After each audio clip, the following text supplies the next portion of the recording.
मैं एक राजनीतिक परिवार से जुड़ी हुई हूँ, तो बचपन से राजनीतिक गतिविधियाँ घर में होती रही हैं। मई के महीने में जी। इसी साल एक बहुत बुरी घटना हुई, जिसमें एक महिला को फर्श पे अपने बच्चे को जन्म देना। पिताजी जब आए हार के, उनके चेहरे पे एक शिकन नहीं देखी। अगले ही दिन अपने कार्यकर्ताओं के साथ बैठक करने के बाद कि पत्रकारिता में कोई दबाव नहीं था एज़ सच। ना ही अभी तक की राजनीति में कोई दबाव है, अभी सिर्फ शुरुआत है कि अगर आपको जनता की सेवा के लिए कोई कार्य करना है, जी। तो आपको जनता के बीच में रहना होगा, जनता के सुख-दुख में डेली बेसिस पे शामिल होना होगा।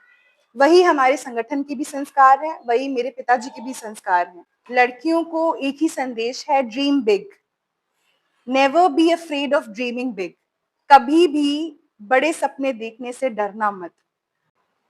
नमस्कार दोस्तों, आप देख रहे हैं बलिया ब्रदर्स। आज हमारे साथ मौजूद हैं बलिया की बेटी, पूर्व सांसद भरत सिंह जी की पुत्री विजया लक्ष्मी सिंह जी, जो कि एक पत्रकार हैं और समाजसेवी और एक भाजपा कार्यकर्ता भी हैं। तो आज हम बात करेंगे इनकी ज़िंदगी और संघर्ष और पत्रकारिता और मिशन 2027 के विज़न के बारे में।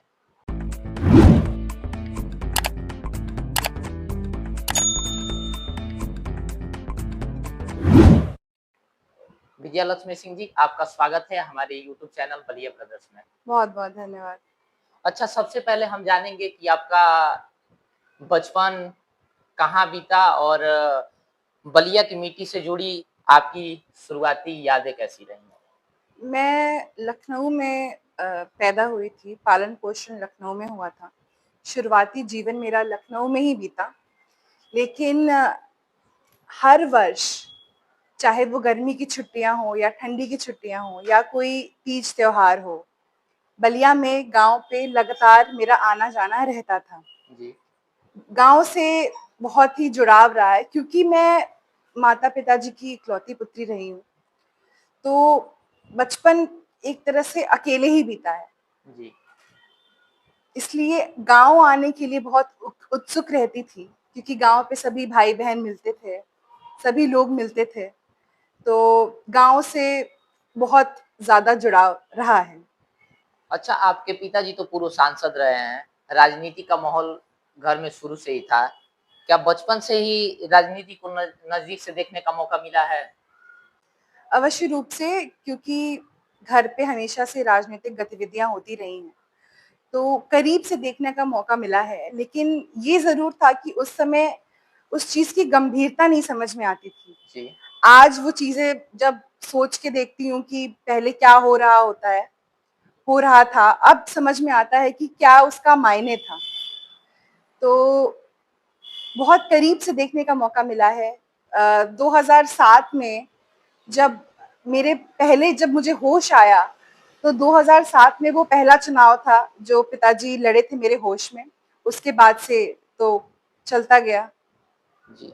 अच्छा, क्या कभी आपने सोचा था कि आप राजनीति और समाज सेवा की राह पर चलेंगी? देखिए, हमेशा से तो यही सोचा था कि समाज से जुड़ा हुआ ही कोई काम करना है। पत्रकारिता भी इसलिए चुना क्योंकि वो समाज से जुड़ा हुआ था। जी। एक तरह से हमेशा से था कि पॉलिटिक्स कवर करना है, इसलिए पत्रकारिता में आई और मेरी बीट भी पत्रकारिता में दिल्ली में वही रही। पॉलिटिक्स ही कवर करती थी मैं। लेकिन राजनीति में आना है ऐसा कुछ नहीं सोचा था। ये नियति है, अपने आप चीज़ें होती गईं।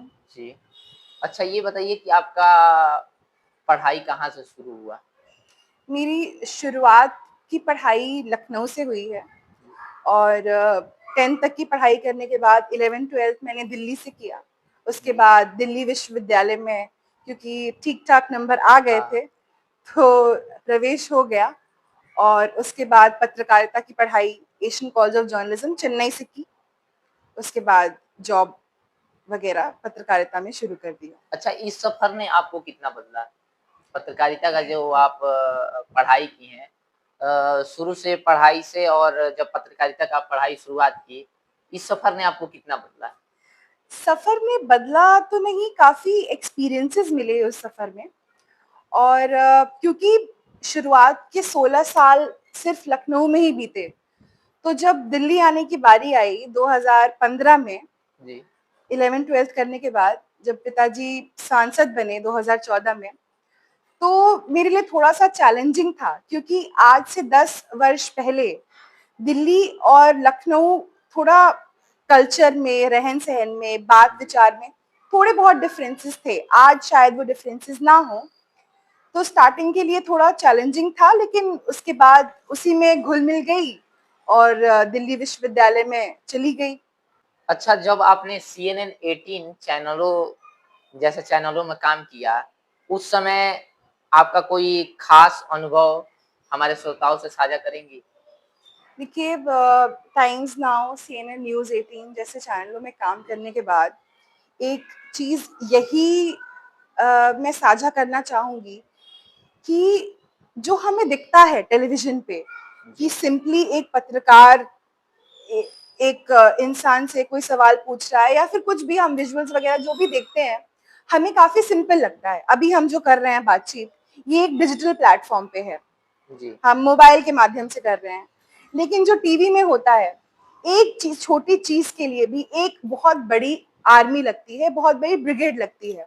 एक छोटे बाइट के लिए भी बाइट कट करना पड़ता है, प्रोड्यूस करना पड़ता है, एक लंबी-चौड़ी रनडाउन होती है। तो कुल मिला के यही कहना चाहती हूँ कि जो हमें सामान्य रूप से दिखता है टेलीविज़न पे, उसके लिए एक बहुत बड़ी आर्मी है, और उस चीज़ ने मुझे यही सिखाया है कि कैसे टीम वर्क में काम करना चाहिए।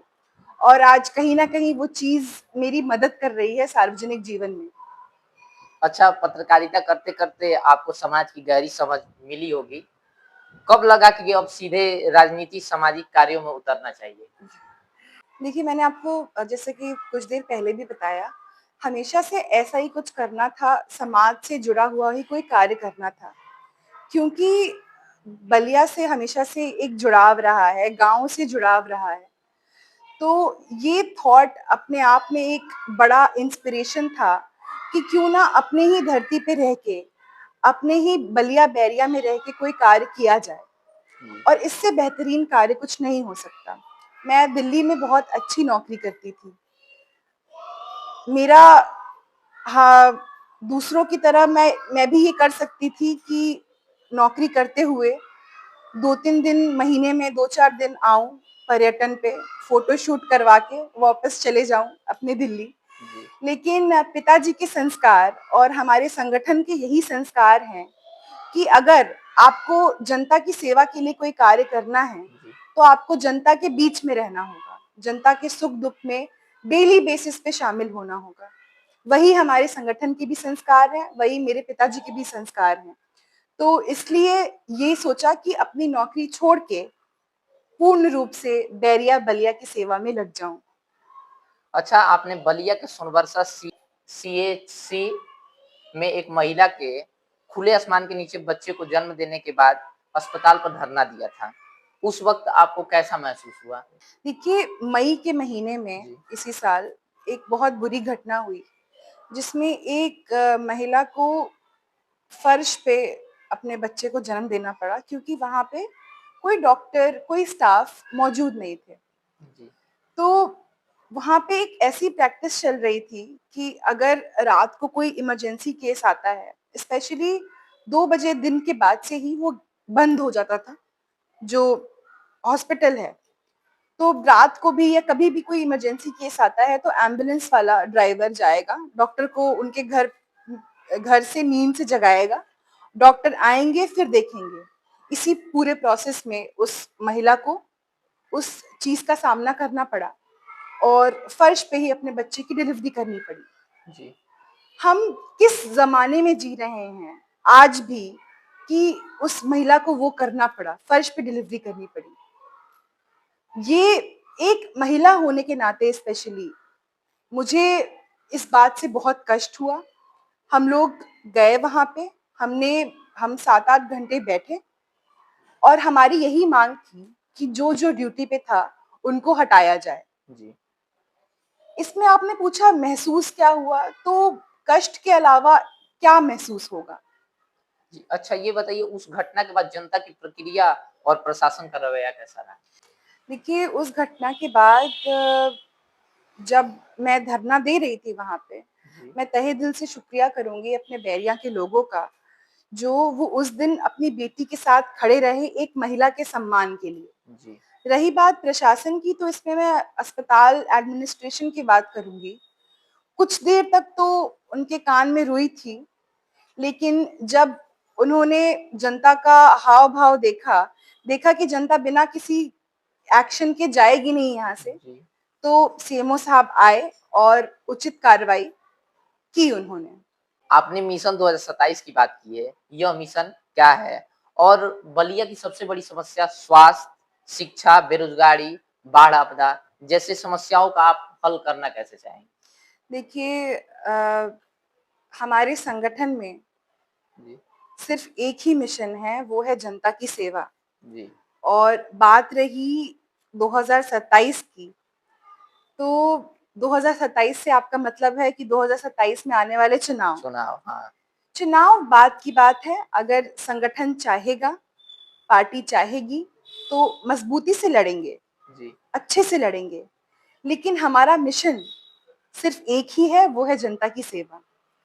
बात रही आपने समस्याओं की बात की, तो बैरिया में, बलिया में मुख्य रूप से 4 समस्याएँ हैं। शिक्षा, स्वास्थ्य, बाढ़ और इंफ्रास्ट्रक्चर। हाँ, स्वास्थ्य का हालत हम सब जानते हैं। आए जी, दिनों में हमने देखा स्वास्थ्य कैसे लोग पीड़ित होके, अभी कुछ दिन पहले एक महिला की जान भी गई जी, बैरिया में, हाँ, बैरिया में ऑक्सीजन की कमी की वजह से। ऑक्सीजन की उसके कमी। कुछ दिन पहले फर्श पे जन्म देना पड़ा एक महिला को, अपने नवजात शिशु को। तो स्वास्थ्य में देखिए, रिस्पॉन्सिबल होता है स्वास्थ्य व्यवस्था के लिए। मुझे ऐसा लगता है कि जो सरकार है योगी जी के नेतृत्व में, पूरी फंडिंग आ रही है स्वास्थ्य व्यवस्था के लिए, जी, लेकिन जो लोकल एडमिनिस्ट्रेशन है, जो तंत्र है हमारा अस्पतालों का, उस तंत्र में गड़बड़ी है। जी, मनोबल नहीं है, इच्छा शक्ति नहीं है। हम देखते हैं कि काफी डॉक्टर्स प्राइवेट प्रैक्टिसेस करते हैं, अपना कमीशन बनाने के लिए दवाइयाँ वो नहीं लिखते हैं जो सरकारी हैं, जो अवेलेबल है हमारे अस्पताल में। जी, तो हमारे ऊपर से कमी नहीं है, हमारे नीचे इम्प्लीमेंटेशन में कमी है। बात रही इंफ्रास्ट्रक्चर की, तो देखिए, इंफ्रास्ट्रक्चर एक ऐसी चीज है जो हर चीज को डायरेक्टली प्रभावित करती है, चाहे जी, वो शिक्षा हो, इकोनॉमी हो, या फिर स्वास्थ्य व्यवस्था हो। अगर अच्छे रोड होंगे, तो बच्चे पढ़ने जा सकेंगे, अच्छे रोड हाँ, होंगे तो स्वास्थ्य व्यवस्था के लिए आने जाने के लिए दिक्कत नहीं होगी, अच्छे रोड होंगे, इकोनॉमी अच्छी होगी। अब आपको एक एग्जांपल देती हूँ। हमारे बैरिया में मुख्य बाजार है रानीगंज, बैरिया बाजार। तो जो देरांचल में हमारे लोग रहते हैं, जी, देरांचल में रोड खराब होने की वजह से उनको आने जाने में दिक्कत होती है, और रोड खराब होने की वजह से वहां पे बाजारों का विस्तार नहीं हो पा रहा है। अगर जी, बाजार का विस्तार होगा, तो वहां की उस लोकल जगह की इकोनॉमी बढ़ेगी, और वो सिर्फ रोड इंफ्रास्ट्रक्चर बनने से ही हो सकता है। बात आई बाढ़ की। हुँ, बाढ़ एक, हमारे बैरिया को पहले द्वाबा कहा जाता था। 2 नदियों से घिरा हुआ है हमारा बैरिया, हमारा ज्योग्राफी ही ऐसा है। तो ज़ाहिर तौर से हर साल बाढ़ की समस्या आती है, करीब 1 महीने तक रहती है। इसके लिए हमें एक परमानेंट सॉल्यूशन की तरफ एम करना पड़ेगा। मैं बाढ़ क्षेत्र में जाती हूँ, मैं खुद भी राशन वितरण करती हूँ, लेकिन ये एक टेम्परेरी हेल्प होता है कि हम उस समय उन जो पीड़ित लोग हैं उनको कैसे मदद कर मदद कर सकें। सकें। प्रभावशाली होता है, लेकिन टेम्परेरी होता है। हमें लोगों को सशक्त बनाना है कि वो खुद खुद से खुद की समस्या हल कर सकें, और ये समस्या तभी हल होगी जब एक परमानेंट सॉल्यूशन होगा, और परमानेंट सॉल्यूशन तभी होगा जब साइंटिफिक इंटरवेंशन होगा इस बाढ़ की समस्या के लिए। हम गुजरात में देखते हैं, पहले इतनी दिक्कत थी, वहां पे डैम्स बिल्ड हुए, प्राइवेट इंस्टीट्यूशंस आए, और उन्होंने एक साइंटिफिक रूप से एक परमानेंट सॉल्यूशन निकाला। वो हमारे बैरिया को भी जरूरत है। राजनीति में महिलाओं की भूमिका को आप किस तरह देखती हैं, खासकर पूर्वांचल की राजनीति में? देखिए, प्रधानमंत्री मोदी जी के नेतृत्व में महिलाओं को राजनीति के क्षेत्र में काफी प्रोत्साहन मिली। जी। विमेन रिजर्वेशन बिल ले लीजिए या फिर ऐसे भी जो पहले से भागीदारी है महिलाओं की वो काफी बढ़ गई है। जी। मेरा ये मानना है कि महिला परिवार का स्तंभ होती हैं, जी। लेकिन आज वो समय आ गया है कि उनको देश का स्तंभ बनना चाहिए और बन भी रही हैं। आज हमारी महामहिम राष्ट्रपति भी एक महिला ही हैं। जहां तक बात रही पूर्वांचल में भी धीरे धीरे महिलाओं की भागीदारी बहुत तेजी से बढ़ रही है और महिला जितने पुरुष रिस्पॉन्सिबल हैं समाज के, राजनीति के और देश की बढ़ोतरी के लिए, विकास के लिए, उतनी ही महिलाएं भी रिस्पॉन्सिबल हैं। अच्छा, आपके जीवन में सबसे बड़ी प्रेरणा कौन है? देखिए, मेरे जीवन में मेरे पिताजी बहुत बड़ी प्रेरणा रहे हैं। उनके जैसा पेशेंस, टॉलरेंस लाना मैं सिर्फ कल्पना ही कर सकती हूँ। जो सहनशीलता है उनके अंदर, मैं सिर्फ कल्पना कर सकती हूँ। एक उदाहरण देना चाहूंगी आपको। 2007 में विधानसभा के चुनाव हुए थे। मेरा वो पहला ऐसा चुनाव था जो मैंने होश में देखा था। उसके पहले काफी छोटी थी मैं। तो पिताजी जब आए हार के, उनके चेहरे पे एक शिकन नहीं देखी। अगले ही दिन अपने कार्यकर्ताओं के साथ बैठक करने के बाद मंदिर, हमारे ठकुरी बाबा हैं हमारे गांव में, उनके दर्शन करने गए।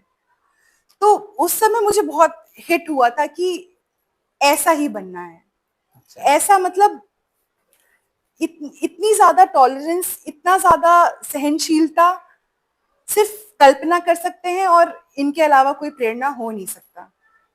अच्छा, पत्रकारिता और राजनीति दोनों ही चुनौतीपूर्ण क्षेत्र हैं। दबाव और आलोचना को आप कैसे संभालती हैं? देखिए, पत्रकारिता में कोई दबाव नहीं था सच, ना ही अभी तक की राजनीति में कोई दबाव है। अभी सिर्फ शुरुआत है। जहां तक बात रही आलोचना की, तो लोकतंत्र है, लोगों के अपने अपने विचार हैं, लोग आलोचना भी करते हैं, लेकिन ये इसको मैं दिल पे नहीं लेती। और आलोचना कहीं ना कहीं हो रही है, मतलब कुछ ना कुछ सही तो कर रही होंगी कि मैं आपके मुख पे हूं। अच्छा, कोई आपके जीवन की कोई ऐसी घटना या अनुभव है जिसने आपकी सोच पूरी तरह बदल दी हो? देखिए, हम इंग्लिश में कहते हैं कि we are a mosaic of all the experiences and all the people we have met with. हम एक कॉम्बिनेशन है उन लोगों से जिनसे हम मिले हैं और वो उन एक्सपीरियंसेस जो हमने किए हैं, उन सब चीज़ों के हम एक कॉम्बिनेशन हैं। तो ऐसी तो कोई एक घटना नहीं है, लेकिन जीवन है, हर एक घटना की या हर एक चीज़ की, एक्सपीरियंस की अपना ही एक महत्व है। अच्छा, आज की युवा पीढ़ी खासकर लड़कियों को आप क्या संदेश देना चाहेंगे? लड़कियों को एक ही संदेश है, dream big, never be afraid of dreaming big. कभी भी बड़े सपने देखने से डरना मत। और जितना ही पुरुष रिस्पॉन्सिबल है, जिम्मेदार है समाज की, देश की, प्रदेश की विकास के लिए, उतनी ही महिलाएं, लड़कियां भी हैं। और मुझे खुशी होती है ये कहते हुए कि आज महामहिम राष्ट्रपति से लेकर हमारी सेना में अभी ऑपरेशन सिंदूर हुआ था, उसकी ब्रीफिंग भी 2 महिलाओं ने की थी। जी। मुझे गर्व होता है ये कहते हुए कि आज देश के विकास में महिला भी अपना उतना ही योगदान दे रही हैं जितना पुरुष देते हैं। जी। विजय लक्ष्मी सिंह जी, आपने अपने जीवन के सफर, चुनौतियों और भविष्य के सपने के बारे में खुलकर बात की। इसके लिए आपका बहुत-बहुत धन्यवाद। बहुत-बहुत धन्यवाद। हम आशा करते हैं कि आपका मिशन 2027 बलिया और बैरिया की तस्वीर बदलने में सफल होगा। दोस्तों, यही था आज का हमारा खास एपिसोड। अगले पॉडकास्ट में फिर मुलाकात होगी। तब तक के लिए नमस्कार।